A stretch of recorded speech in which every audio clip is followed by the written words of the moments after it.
Hi, everyone. My name is Cheryl Williams. I'm the Vice President of the Board of the Cultural Alliance of Fairfield County. And on behalf of the board and staff of CAFC, welcome to the 5th Annual Arts and Culture Empowerment Awards presentation. This is also our first virtual ACE Award ceremony. The ACE Awards celebrate the incredible talent, generosity, and creativity that thrives within Fairfield County.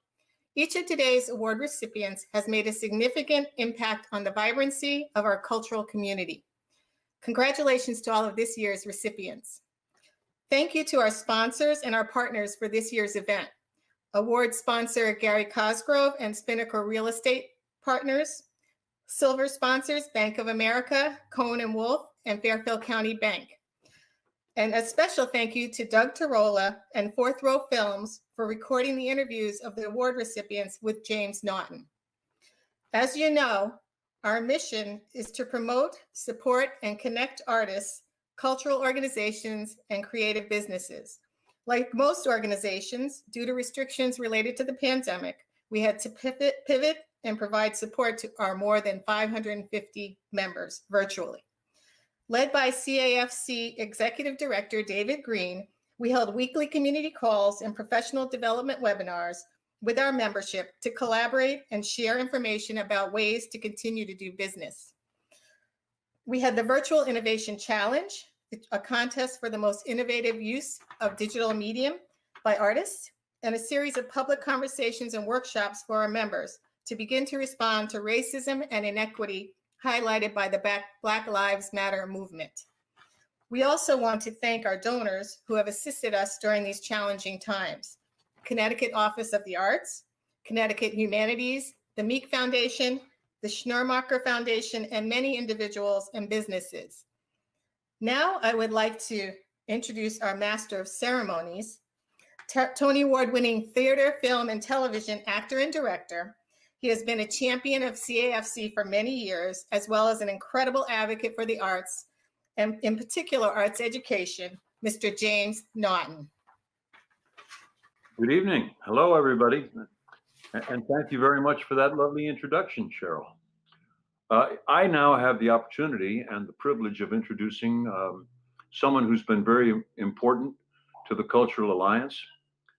She's going to give us a live message. Her name is Liz Shapiro, and she is the head of the Connecticut Office of the Arts and Director of Arts Preservation and Museums at the Department of Economic and Community Development. Liz has been a good friend of the Cultural Alliance through the years, running the Connecticut League of History organizations. And she's been a champion of the work that we do here since she took up her new position with the Office of the Arts in May 2019.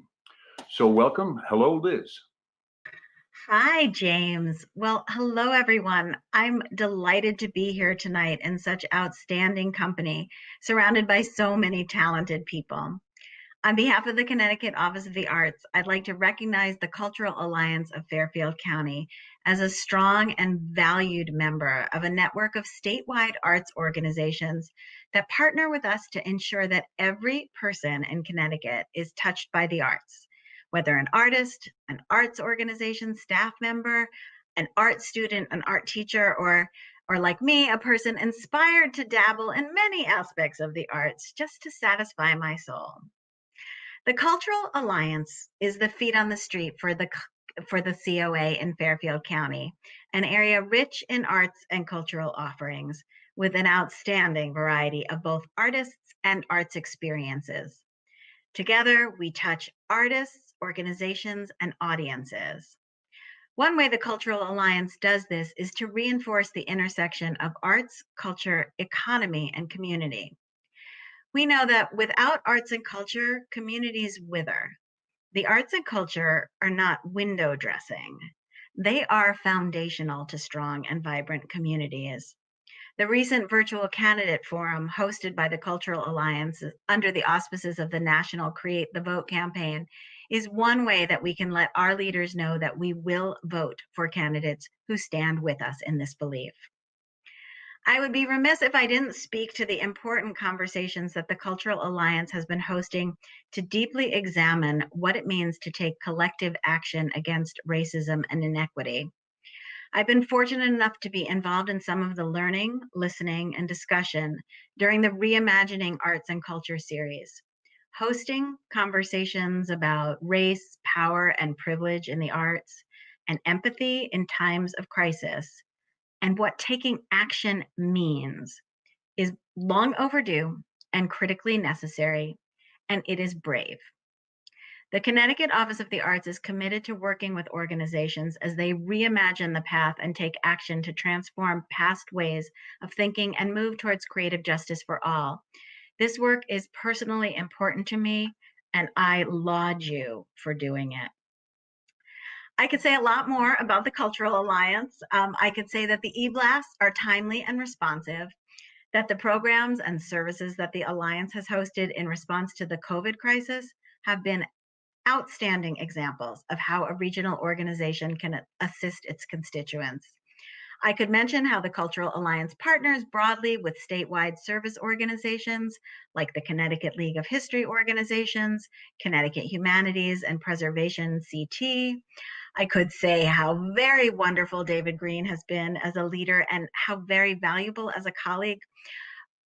I could say a lot, but tonight is a very special evening, and I know that everyone is excited to get on with the program. So thank you all for listening and for supporting the work of our partner, the Cultural Alliance of Fairfield County.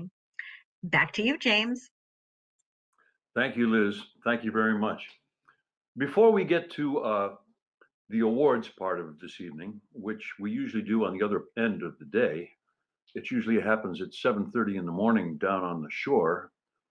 And hopefully we won't be needing coffee as much or as badly as we have in the past in the mornings. This might be a nice way to go. But before we get to the awards, we have 5 very distinguished awards and awardees that you're going to meet tonight. We have a guest speaker who is also very distinguished. She's a Tony Award-winning actress and activist. She's a resident of Fairfield and someone that I've known for quite a long time. She won the Tony for her portrayal of the Wicked Witch in Into the Woods, and she's also starred on Broadway in Joe Egg, in Dirty Rotten Scoundrels, Nick and Nora. She appears in her one-woman shows at Feinstein's 54 Below and elsewhere. She's the daughter of Let's Make a Deal's longtime host, Monty Hall. She's married to a wonderful actor friend named Chris Sarandon. And she's become quite an accomplished tango dancer. And I think that she actually competes as a tango dancer. She got started many, many years ago on the stage with me. In 1977, she appeared in a Broadway musical, as did I, in Cy Coleman's I Love My Wife. And she was playing my wife. So here are a few clips from some of Joanna's other work on stage and screen, and then you will get a chance to hear from and welcome Joanna Gleason.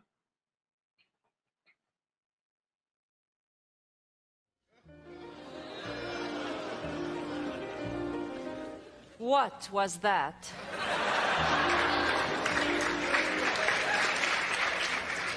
Was that me? Was that him? Did a prince really kiss me? And kiss me and kiss me? And did I kiss him back? Had enough of Scrabble. Wanna lose my fears a devil. Married novel meets married novel. Seeking love. Gosh, listen, I've got to tell you the truth here. I'm a little uneasy about this. I know it's a lot to ask. Well, I feel for you. I do. I'm going to cry. You want my husband to have a child with you? Yeah, don't answer now. Just, take it home and think about it for a while. You leave here. You leave with what you've got. Nothing. Nothing. You understand me? So it's down to these 2. Nancy, I know you like this one, and I think I agree. Rachel, what do you think? Well, that one is pretty, but I just love this fabric. Sorry. Oh, don't be sorry. That's part of your job here to give your opinions. And then I take credit for them. I'm kidding. And the winner is Joanna Gleason!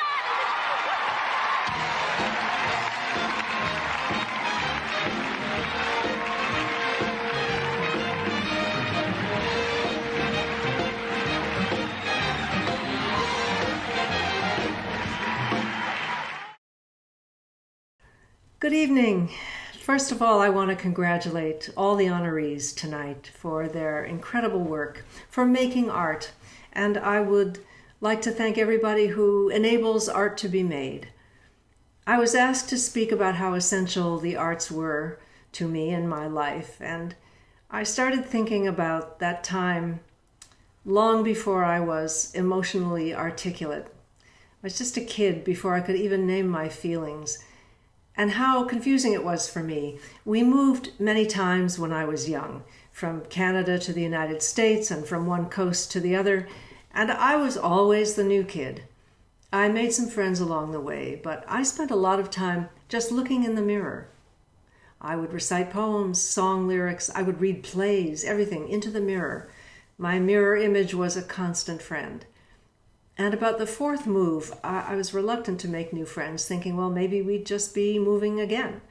Turned out not to be the case. My folks lived in that last house for 55 years. But my nervous system was by then hardwired. I was hardwired to feel alone, to feel lonely. When we lived in Canada and New York, I would wait for winter. I would long for it because I could skate on the pond in Eastchester, where my tap dancing dentist lived, or I could skate at the bottom of Broadview Avenue near New Rochelle High School. And on the ice, I'm 8, 9, 10 years old, I would narrate out loud. I was in the Olympics, and I imagined I had on a very sparkly, amazing short dress, and I would sing the music to which I did my routine, usually something Russian and moody, and I imagined I was beautiful.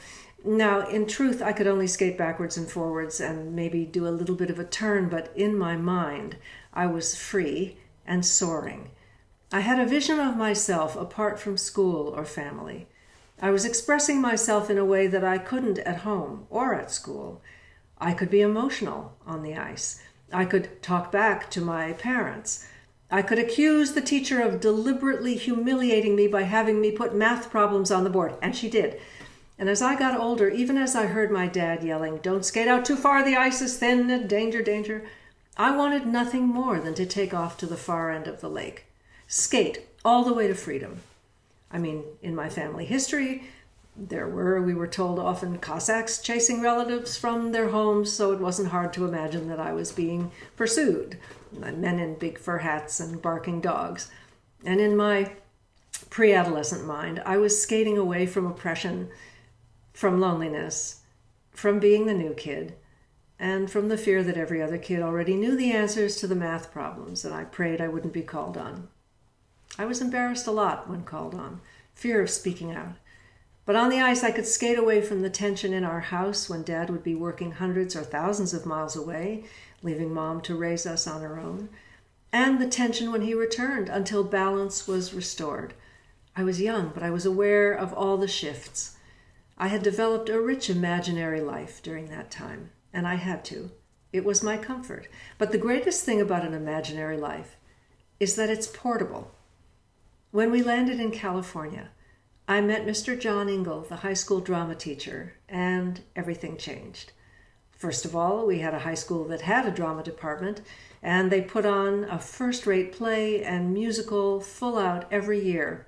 I was lucky. I got to be in a lot of them. We were expected to do well in school and expected to read 10 plays a week, 10 plays a week, while taking our other classes. I got to play character parts. I painted scenery. I dyed kimonos for our production of The Mikado, and then I went on stage that night and played the spinster love-spurned Katisha. I also played the spinster love-spurned Verena in a play by Truman Capote, and I asked Mr. Ingle if I would ever play someone sweet and pretty, and he said, "Yeah, okay, sure, when you're older, but they're not a challenge. All the good roles are the character roles, pretty or not. Stop looking in the mirror.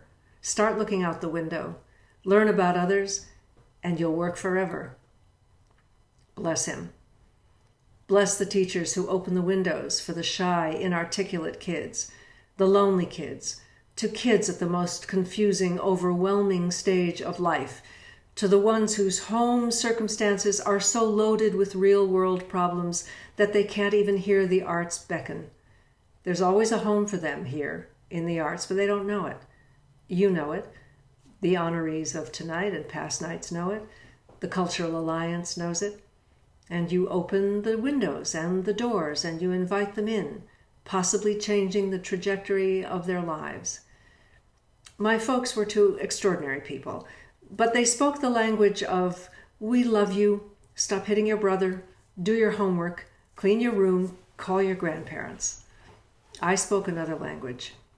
I found myself, for the first time really, understood when it was time to meet actors and dancers and painters and writers, musicians, costume designers, set builders. I was understood by the ticket takers, the photographers, the filmmakers, editors, and the teachers who taught them all. We spoke a shared language, and I was home. I had found, in the arts, a permanent homeland. Wherever there was a chance to make art, I was home. My husband Chris and I have a lot of kids and a lot of grandchildren, and like all of us, we want them to be safe and healthy and happy, but also we want them to be wise in their choices in life, and wisdom can only come from experience. Out there in the world, there are experiences we don't want them to have, but have them they might, and hopefully wisdom may follow. But now, isolated and anxious, the bulk of their experiences are virtual. This is not experience. The thrill of standing in an art gallery and feeling the colors, feeling the vibrations, that feeling like no other when you're sitting in the audience as the curtain rises on a concert or a play or a musical, or sitting in a movie theater, even just hanging with friends. We're missing the feel of those experiences, how they rearrange our molecules, sending chills up and down our spine, making the little hairs on the back of our neck stand up. But we will, someday. What made me really ready for adulthood, ready to make wise choices, was not my limited exposure to the real world, but that boundaryless world of the theater. In characters, playing characters, I could be a rule breaker, a heartbreaker. I could drive 100 miles an hour. I could stay out all night. I could wield a crossbow, console a friend, profess my love, reveal my broken heart. I could be old or young, smart or silly. I could make it across the frozen lake safely. And because these characters lived on stage, they were being experienced live by all of us. We were interacting. We related to each other. We were connected, listening, and responding in real time. The virtual world has made our experiences flat, incomplete. Our work, in many cases, has gotten smaller. Our reach shortened. It's a longer distance to reach someone now, even though they are nose pressed to the screen. And reaching others is of great purpose as an artist. We are so dislocated and disconnected from each other, so polarized that I feel it's a responsibility of the artist to articulate the world for those who can't, to sing for those who are afraid to show them who we are, and by so doing, open a window for us to see each other. Every young artist, all the young kids that I teach, they want to be seen and recognized for their talents, and they want applause, of course. But we've been stuck looking into our mirrors, looking at ourselves, rearranging the lighting for our Zoom calls, guilty. And now is the time to look out the window, see the others, make people who are not artists, who do not speak our language, see themselves, and know that they are seen. The arts educators can teach us how to be within our various disciplines, how to learn and excel within them, but not how to be happy in life. Doing for others is the highest quantifiable component of personal happiness. This has been measured. This was practically our family motto, do for others. Got that from my dad and mom. The teachers already do that.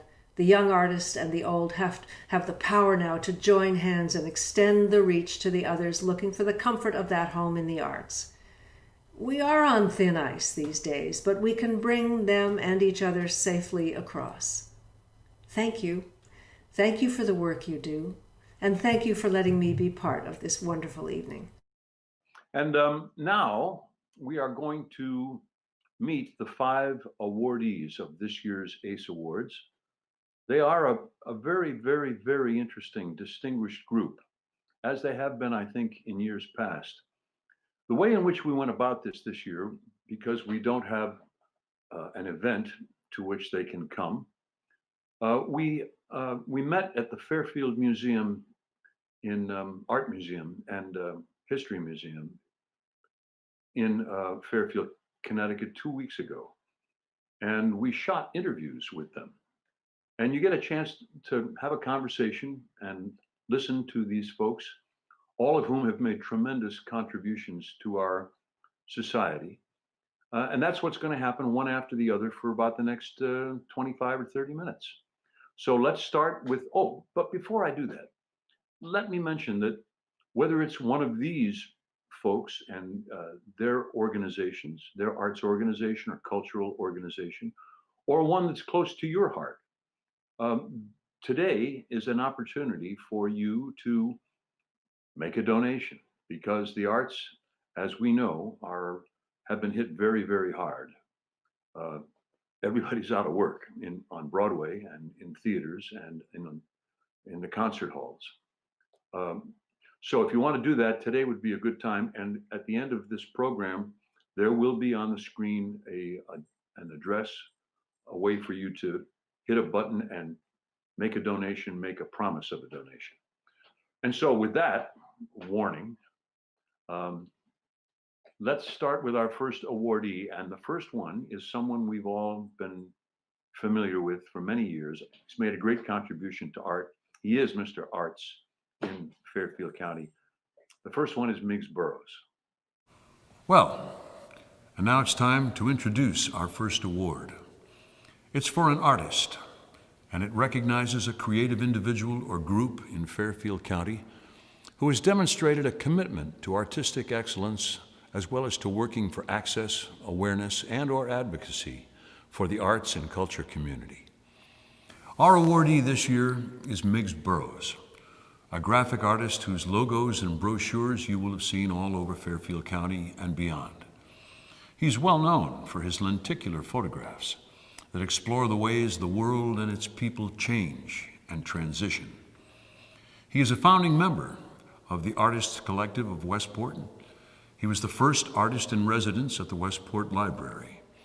He's the first to help out other artists and other arts organizations in need. And he has been named Volunteer of the Year by several local nonprofits. This award was sponsored by Gary Cosgrave. Welcome, Miggs. Thank you. And congratulations. Thanks a lot. Now let's talk about art and talk about some of the things that I think, looking at your work over the years, that come to mind. Time passing, relationships, all the stuff that art is supposed to be good at expressing. I'm interested in that, because in a lot of the things that you have done that I've seen, not that I've seen them all, there is that quality. So these are things that you think about, and I think let's have a conversation about how those are the kinds of things that art can address. Yeah, passage of time, transitions are always, the tiniest, and I guess actors have to, you understand this and work with it too, is these small choices you make that change your whole life, and these transitions. So the first one I did, I think, was my mother. She was 97 years old, and she showed me for the first time a picture of her high school yearbook picture, and everyone thinks she's Ingrid Bergman. She was beautiful, and in those days, high school pictures were taken by real professionals. And I said, how do I convey that the beauty is still there? She's 97, but it's the same person with just a different mask on, and vice versa. Anyway, so that started me with this lenticular process where you can see two images. Yet you have spent your career, life really, as a graphic artist, right? Yeah. I mean, you've done stuff, you've designed the Westport flag and a U.S. postage stamp and how many? Four Time covers? You got it right. Time magazine covers? Thank you for, I get people that say, oh, I heard you designed 72 postage stamps and 600 Time covers. No, it's one stamp and 4 covers, but you got it right. Yeah, perfectly right. And a bunch of other stuff that's like that, and some of it's in the Smithsonian, I understand. Yeah, the Time cover is in the one Time cover is in the Smithsonian because it was the first. It was the Time cover they used for Nixon. It's the first editorial Time magazine had ever published in its existence. They'd never done an editorial, and they ran an editorial for Nixon to resign, asking Nixon to resign. And so my cover it's called Nixon's Jury, and it was 12 kind of anonymous Americans as the jury. And so that made it historic. Not my artwork didn't make it historic, but that issue happened to be historic. Well, you mentioned the fact that we've been known, Westport's been known as an arts community for a long, long time, 100 years, right, or more. And it really was, and because there were a lot of artists who lived here, and other luminaries in the arts. Performers, like the Newmans and people like that, and performers and writers. So maybe that's the thing to think about, trying to restore and keep hold of. Yeah, well, I apprenticed at the Westport Playhouse also in high school, and now coming full circle, the Playhouse, the Westport Playhouse, which I know you're involved in, and with the Newmans heavily, are hosting the Artist Collective of Westport. We can't go back in the barn yet, but we're using the rehearsal barn as our exhibit space, and it's kind of a nice synchronicity. Is that the right use of the word? We're just here's a performance space, combining with an art space. Have you got something you're working on now, in addition to, or instead of, or beyond your recent stuff with lenticular photography? No, my biggest project was an installation that was headed for the United Nations, and COVID, it just cut it off. And they're saying it'll happen in 2021. So I did a big lenticular installation, 30 pieces, 30 individuals, doing sign language. The beauty of lenticular is you can have 2 or 3 movements. So I didn't teach myself, I had somebody help me understand the signs to an Emily Dickinson poem called, if I could stop one heart from breaking, I shall not live in vain. And so each person does one word from the poem, 30 pieces, 30 signs, 30 words to the poem or phrases. Thank you. And by the way, congratulations. Yeah, thanks a lot. And the best part for me is I designed the award. Now I get That's one. right, you did.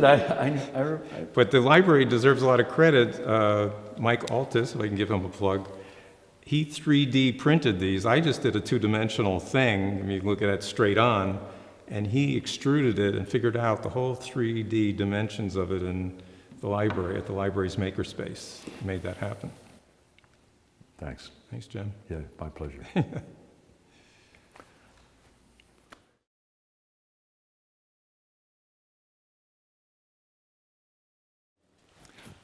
The Citizen Award recognizes an individual who has contributed significantly to the enrichment and prosperity of arts and culture in Fairfield County through volunteerism, financial support, and/or advocacy.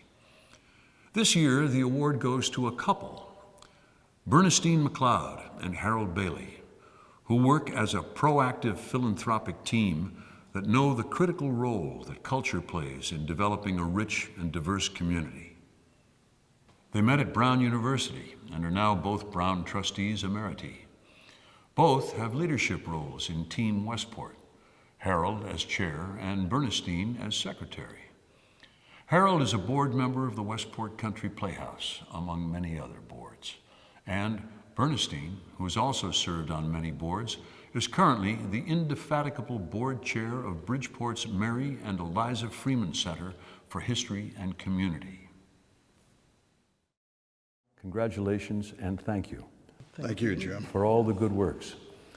Tell us about some of these things. Team Westport, you've got something coming up next week. Yeah, Team Westport was started because of an incident in town, which I won't get into.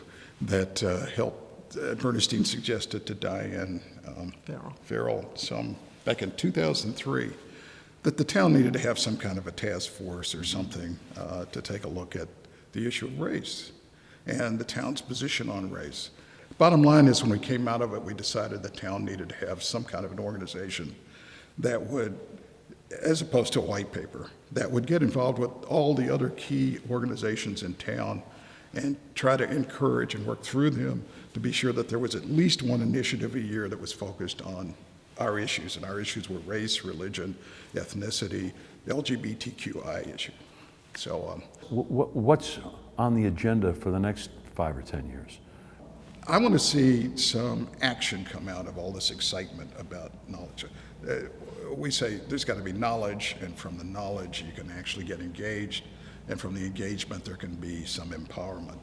But what has to happen after the knowledge is some address of policy change that's really going to make a difference. It's great to have all these wonderful statements and resolutions about alignment with Black Lives Matter or racial justice and so on. But we've got to then go really do the hard work of looking at laws, looking at structures, looking at organizations, and getting real change made to get rid of some of these hurdles.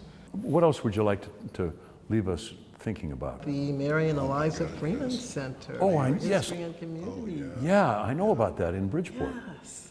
Yeah, the oldest houses, right? Ever owned by black people in Connecticut, or? Well, at least in that area, Little Liberia, they were freed. Right. Like people, they were built in 1848, and the history of the. And there's a museum, right? It's part of that. There will be. Maisa Tisdale was able to, with a lot of other people, a lot of support, save the 2 houses that belong to the sisters Mary and Eliza Freeman. So we are embarking upon a restoration project.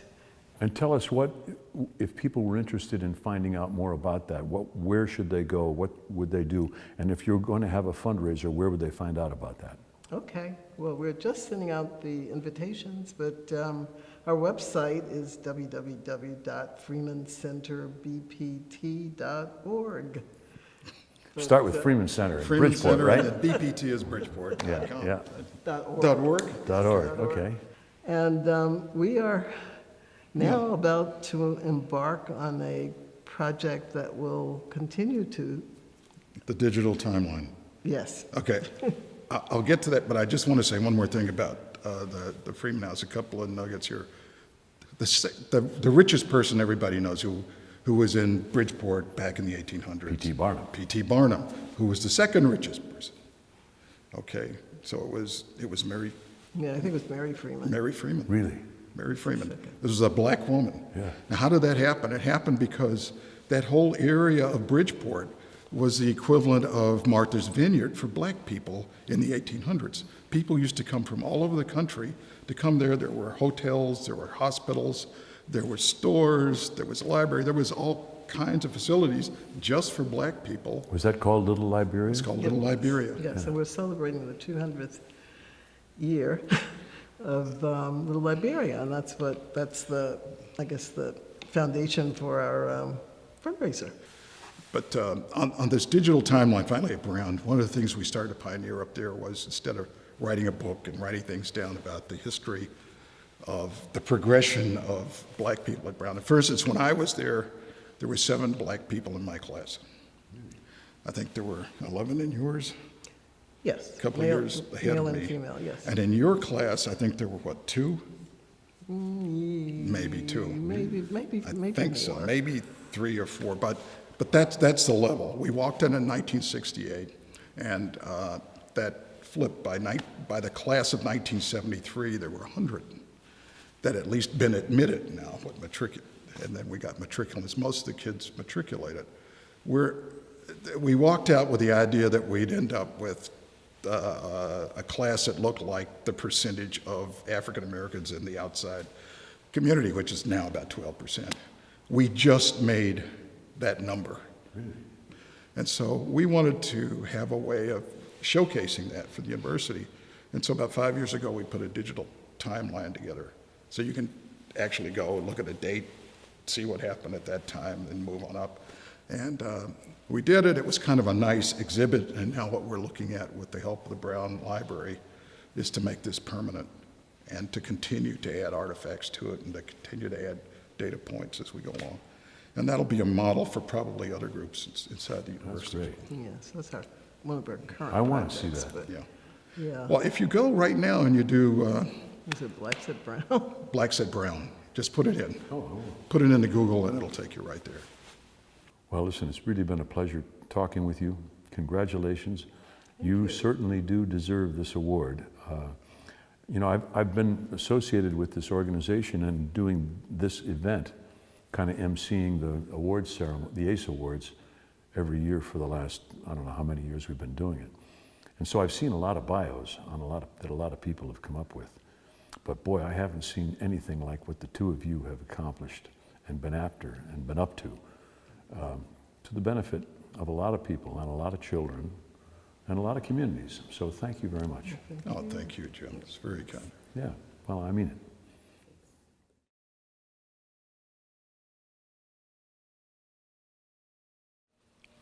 Next up, Corporate Award. Our Corporate Award recognizes a business that has helped to excite the interest and support of arts and culture in Fairfield County through encouragement, exposure, and patronage, or that has made a significant contribution to the economic development of Fairfield County with an emphasis on elevating the creative sector. The award goes to the SoNo Collection, the new mall in Norwalk owned by Brookfield Properties that opened last year with a commitment to support the arts, culture, and community in Fairfield County. It has demonstrated that commitment, from initially seeking input and feedback from the arts and cultural community, to hosting ongoing gatherings, to explore collaborations, and has set a great example of corporate responsibility. Its current Art at SoNo program, including a wide array of local, national, and international artists, is a testament to its creative thinking and expansive support for the arts. Sponsored by Spinnaker Real Estate Partners. And here today to accept the award and to tell us about the SoNo Collection is Matthew Seebeck. Hello, Matthew. Hi. Did I pronounce your name right? Absolutely. Well, that's good. I appreciate it. Congratulations. Thank you so much. Tell us about what the SoNo Collection is, what the genesis of that was, and this idea, because I think it's a little bit unique. You are a corporation and you have a real estate all over the world, and yet you have some kind of really interesting and wonderful commitment to the arts. Absolutely. Thank you again for setting me up that way. It makes my job easy. But you know, the SoNo Collection is a brand new shopping center, probably the last enclosed shopping center to be built for quite some time. And you know, we chose Norwalk, Connecticut to build, not only because we felt like it was a market that could use probably the last market for a new retail shopping experience, and one that our key tenant relationships really wanted to get involved in. Bloomingdale's and Nordstrom really love Southwestern Connecticut, and we were able to use those partnerships to justify our build. The anchor stores. Yes, but not only, that wasn't the only reason why we chose Norwalk. Southwestern Connecticut has a rich and vibrant history, and not only that, there's great communities in Southwestern Connecticut. And one of our mandates as Brookfield Properties Retail, and specifically with a new build with the SoNo Collection, is to establish great community relationships.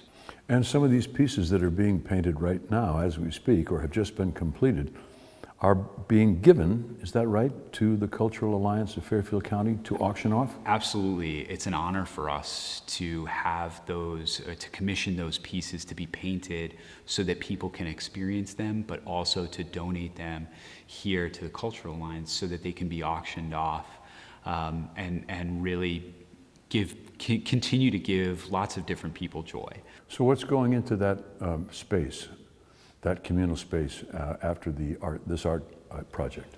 Yeah, we have lots of different plans for engagement through those areas. Now, COVID has changed a lot of what we intended to do. I think we had really hoped to see these as different separate spaces for people to engage, whether it be a live performance or whether it be just a place to gather or to get some work done. And now we're facilitating that as safely as we can, given the current conditions. I think next for us is actually to bring back a safe holiday experience, which will also incorporate some art. We have an interactive bell, which is all based on motion capture and really allows children to, much like the piano from Big, they can run around and make all different kinds of noise, and we're excited to ring in the holidays that way. Well, thank you very much for what you guys are doing. Good luck to you this season, and thanks particularly for the gifts that you've given to the Cultural Alliance of Fairfield County. Thank you very much. And hopefully those paintings will sell for a lot of money. That's what I hope, but they deserve it, honestly. And it'll fill the coffers of the Cultural Alliance of Fairfield County. Thanks very much. My pleasure. Thank you.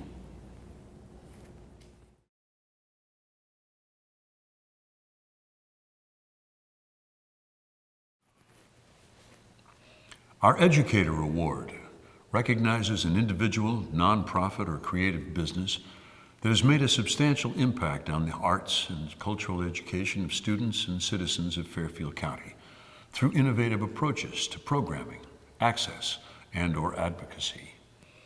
The award goes to Elizabeth Gaynor, dancer, teacher, arts advocate, and a pivotal figure in the performing arts in Connecticut for more than 50 years. In 1970, she founded the Elizabeth Gaynor Studio, a single class for 5-year-olds in a small studio in her home. Over the years, this grew into the Connecticut Dance School, now widely known for its excellent standard of dance technique. Offering scholarships to area children and outstanding performances for the public schools in the greater Bridgeport area, the school has provided thousands of local children the opportunity to experience the joy of a live dance performance. Welcome, Elizabeth, and congratulations. Thank you. So tell us, how did you become the founder of a dance school that has lasted for so long and has had so many distinguished graduates? Well, because I'd always worked with children. I'd always been teaching. An older daughter had taken some classes locally, and I wasn't completely decided where the best place was, and decided I have taught so many things. I love to dance. I like to work with children. Let's go. And something happened that changed when you went from teaching a few 5-year-olds in your home to institutionalizing. Oh, well, it happened very slowly and gradually. The next year I had 2 classes. The 5-year-olds were now 6-year-olds. And so a new group came in, and in about that time we began to outgrow the little home studio. And moved. The history of the school has been many moves. Well, in reading about what you have accomplished, one of the things that struck me was that in addition to teaching dance for 50 years, you've made it available with scholarships to people who didn't have the means to pay. And you've also taught children with all kinds of different disabilities. Yes, well, I used to include them in a class, but there seem to be more now, and we have a special class at the school, Dance for All Abilities, we call it, and they have various handicaps, but 2 trained teachers who are doing a wonderful job. I remember when I was a young parent looking at our little teensy babies bouncing to the rhythm of music that was playing in the house. And I was told that dance was perhaps our first artistic expression. Do you think that's true? Oh, absolutely. Yeah. I do. It's instinctive. Mothers who call the school, the first thing they say usually is, well, my child dances all over the house. She's born to dance.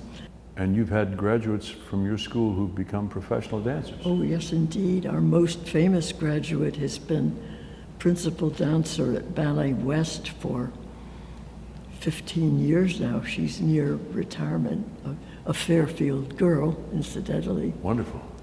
You must need to raise money to be able to pay for scholarships for people. How do you go about that? Is there a...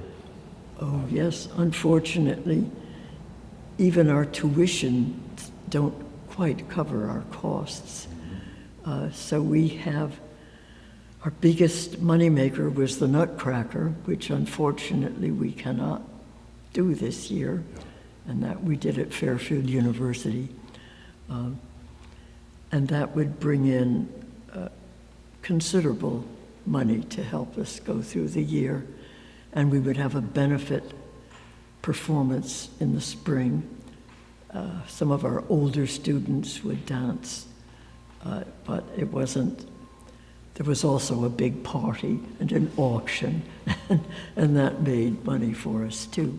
So if there are people in the community who'd like to donate to your organization, where would they send the money? Oh, to Connecticut Dance School. Yes, where is that? And we're in Fairfield. We're located on just off Commerce Drive. Mm-hmm. So they can Google the Connecticut Dance School and find your address? Yes, we have a website. And stick a check in the mail. Indeed. That would be wonderful. Indeed. Well, thank you very much and congratulations to you. Our Educator of the Year, Cultural Alliance and of Fairfield County, to Ms. Elizabeth Gaynor. Thank you.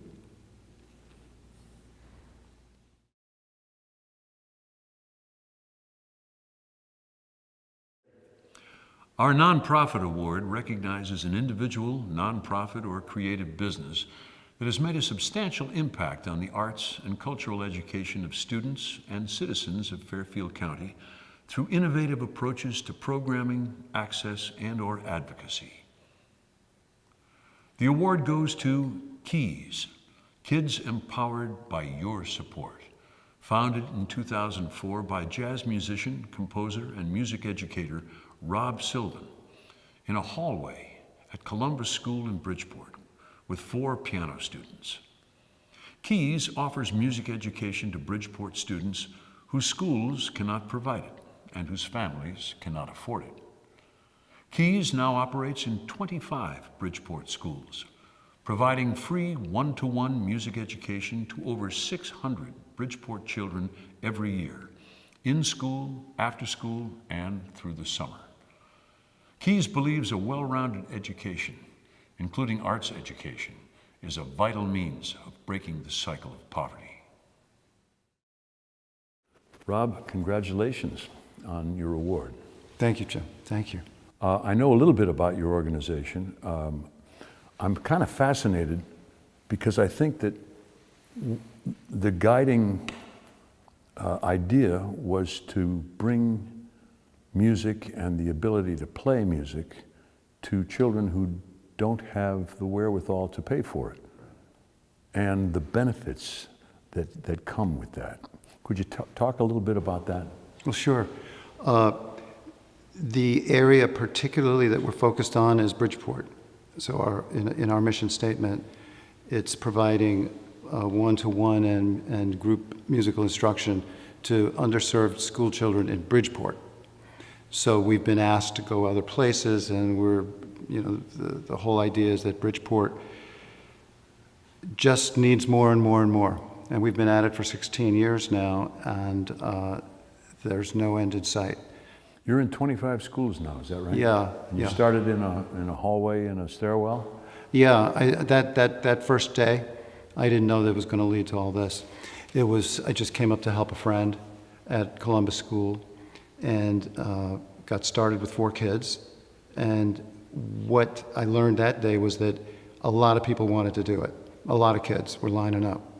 And there was great enthusiasm for it. And so that began the Keys waiting list, and it's still running.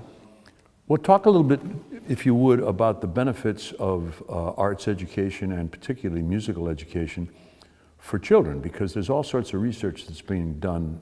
I have a couple of old statistics that I've trotted out over the years that I think are sort of favorites. One of which is that children with 4 years of arts education actually are 5 times less likely to drop out of school, and are also likely to score 100 points higher on SAT tests. Well, basically, there are measurable differences in brain function, particularly how it affects a child's math and English and reading academics. But it's also good for the heart, good for self-esteem, good for relating with other people. I mean, an article that I love that I read recently was that lots of people like to hire music majors, not necessarily because they're doing music, but because they know how to work with people, they know how to work alone, they know how to stay on a project and finish it, and they know how to listen. So there's a lot of reasons why music is good for you. So we have kids graduating that are going on into music, and kids graduating high school and going into college and graduating college that are not going into music, but that have been served by it. Well, I would think that music is one of the things that might actually be able to be taught pretty well on Zoom classes. I think the one-to-one thing works very well online. You know, not that much is lost about the one-to-one mentorship that happens. There are some technical things about teaching music online, you just have to work around them. But essentially, the relationship continues to build online. And a lot of music is about the relationship.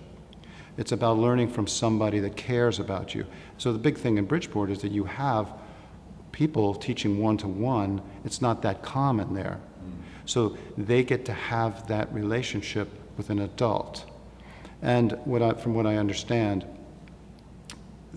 a strong relationship with an adult keeps kids in school. Well, I think it's a wonderful program. Before you go, is there anything that I haven't asked you about that you'd like to plug, or would you like to tell people where to send money in case they want to contribute to your organization?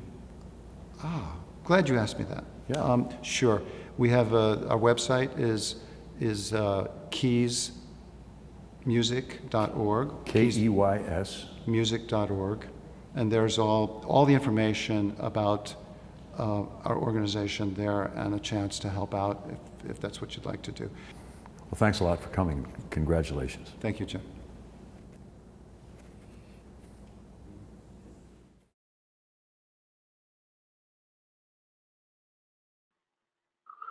Well, I don't know about you, but I love being a part of this organization, and I love being present at these ACE Awards because you meet so many people that are inspiring, whether it's Keys or the Connecticut Dance Company or Team Westport, or there are just so many people doing so many wonderful things for other people in our community. And so I encourage you, whether you want to send money to the Cultural Alliance, or if you want to send it specifically to any one of these organizations, please do, because obviously there are all these children in Bridgeport, 600 or something at a time per year, who are benefiting from an awful lot of good works. And it's going to help these kids and help the communities and help their families. So it's a good way in a time like this when we're all sort of challenged to get out of our house or get out of our little worlds and do something wonderful for somebody else. So this concludes our 5th and first virtual ACE Awards celebration. I think you'll agree with me that these were some inspiring and impressive awardees. living right here among us and working among us in Fairfield County. And we are all richer for their presence and their inspired hard work.